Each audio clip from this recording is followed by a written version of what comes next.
नमस्ते। आज की इस चर्चा में आपका स्वागत है। आज हम एक ऐसी चीज पर बात करने वाले हैं जो वैसे शायद इस वक्त आपके हाथ में ही है। हाँ, आपका स्मार्टफोन। हम बात करेंगे इस लगातार स्क्रीन से चिपके रहने की आदत और आजकल के नए ट्रेंड यानी खुद को डिजिटल दुनिया से अनप्लग करने या डिजिटल डिटॉक्स के जुनून पर। हर कोई आजकल अपने फोन को छोड़ने की बात कर रहा है, पर सच में इसके पीछे की सच्चाई क्या है? चलिए समझते हैं। सोचिए जरा, क्या होता है जब स्क्रीन अचानक से बंद हो जाए? मतलब सच में अगर इंटरनेट ना हो तो कैसा लगता है? आजकल के दौर में डिस्कनेक्ट होने का डर सबको सताता है, लेकिन ऑफलाइन रहने का जो रामबाण इलाज हर जगह बताया जा रहा है, क्या वो सच में साइंटिफिकली सही है या फिर कहानी कुछ और ही है? आज हम यही पता लगाएंगे। तो चलिए आते हैं हमारे पहले हिस्से पर, नोमोफोबिया का बढ़ता प्रभाव। इसको थोड़ा डिटेल में समझते हैं। एक नया शब्द पॉपुलर हो गया है आजकल, नोमोफोबिया। बेसिकली ये नो मोबाइल फोन फोबिया का शॉर्ट फॉर्म है, मतलब अपना फोन पास न होने का डर। पता है, ये शब्द पहली बार 2008 में यूके के पोस्ट ऑफिस के एक सर्वे में सामने आया था। उस वक्त करीब 53% लोगों ने माना था कि फोन न होने पर उन्हें एक अजीब सी बेचैनी होती है, और तब से अब तक ये 21वीं सदी के डिजिटल कंज्यूमर्स की एक पक्की पहचान ही बन गया है।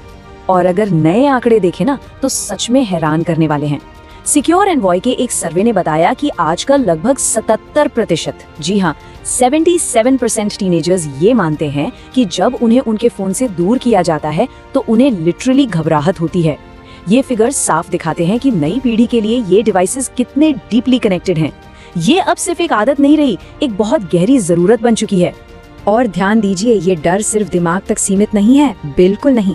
जब किसी को उसकी डिजिटल लाइफलाइन से कट ऑफ किया जाता है तो उसके शारीरिक लक्षण यानी फिजिकल सिम्टम्स भी सामने आते हैं।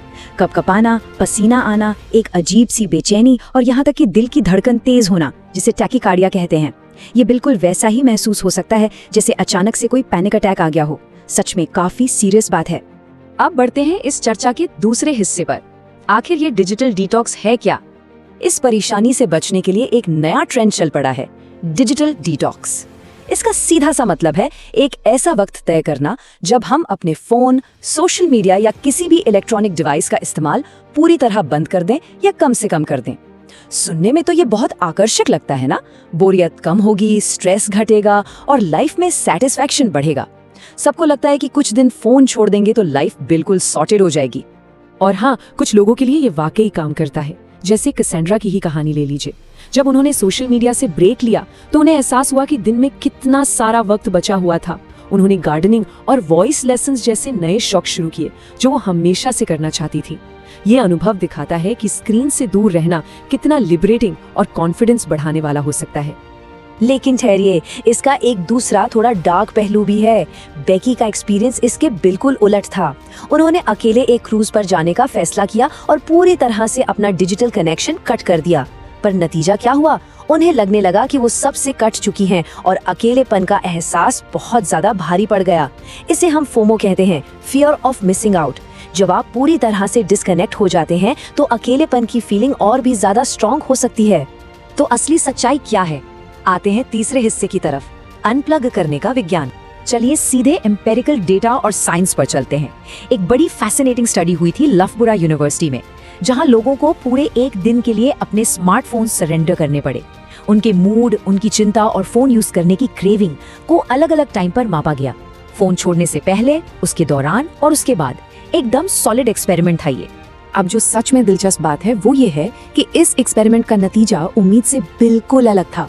देखिए, जब स्मार्टफोन्स ले लिए गए तो लोगों में उसको वापस पाने की ललक यानी क्रेविंग बहुत तेजी से बढ़ गई, लेकिन उनका मूड और एंजाइटी लेवल लगभग स्थिर रहा।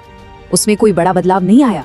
मतलब फोन न होने पर लोग दुखी या चिंतित नहीं हुए, बस उन्हें कंटिन्यूअसली अपने फोन की याद आती रही। ये डेटा हमारी एक बहुत बड़ी गलतफहमी दूर करता है। हम अक्सर सोचते हैं कि फोन की आदत बिल्कुल किसी केमिकल ड्रग की एडिक्शन जैसी है, पर यहाँ देखिए, जब किसी सब्सटेंस को छोड़ा जाता है ना, तो मूड बहुत खराब होता है और एंजाइटी एक्सट्रीम लेवल पर चली जाती है। पर स्मार्टफोन छोड़ने पर सिर्फ इंटेंस क्रेविंग होती है, शारीरिक रूप से कोई खतरनाक विड्रॉल नहीं होता। मतलब साफ है, हम इंसान अपनी डिवाइसेस को चाहते जरूर हैं, पर ये केमिकल एडिक्शन नहीं है। तो सोल्यूशन क्या है? आते हैं चौथे भाग पर, इंटरमिटेंट डिजिटल फास्टिंग। तो सबसे जरूरी पॉइंट ये है कि अचानक से एक दिन के लिए फोन ड्रॉर में बंद कर देने से कुछ नहीं होगा अगर आपकी आगे की आदतें नहीं बदलती। एक टेम्पररी डिटॉक्स बस एक मिथ की तरह है।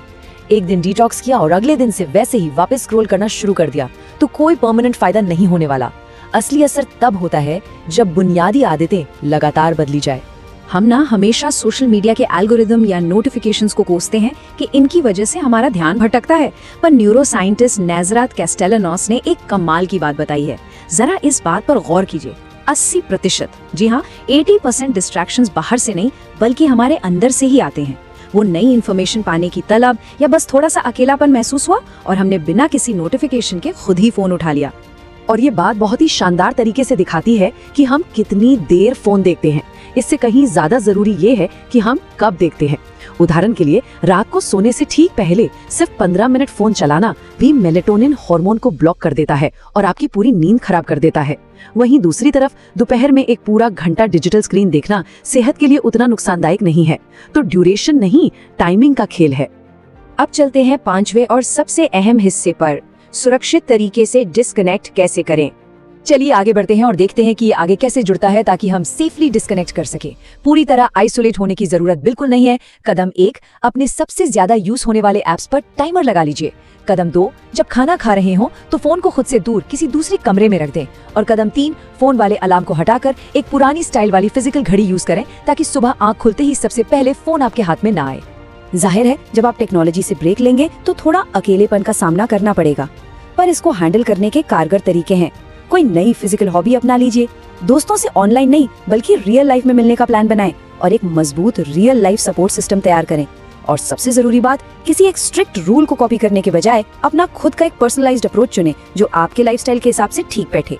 साइकोलॉजिस्ट लुइस मुइनो की इस बात को हमें हमेशा याद रखना चाहिए। उन्होंने कहा था कि पूरी तरह से और हमेशा के लिए डिजिटल दुनिया से कट ऑफ हो जाना ना तो प्रैक्टिकल है और ना ही रियलिस्टिक। असली मकसद अपना कंट्रोल वापस पाना है। हमें ये एहसास होना जरूरी है कि हम अपनी मर्जी से मशीन की दुनिया में थोड़ी देर के लिए एस्केप कर रहे हैं और जब चाहें वापस अपनी असली दुनिया में लौटने का कंट्रोल हमारे ही हाथ में है। तो इन सभी साइंटिफिक फैक्ट्स और डाटा को समझने के बाद चलिए एक आखिरी सवाल पर सोचते हैं। क्या हम वाकई में इन स्मार्टफोन्स के आदी यानी एडिक्टेड हैं, या फिर हम सब अभी बस एक नए और बेहद ताकतवर टूल के साथ अपने रिश्ते को मैनेज करना सीख रहे हैं?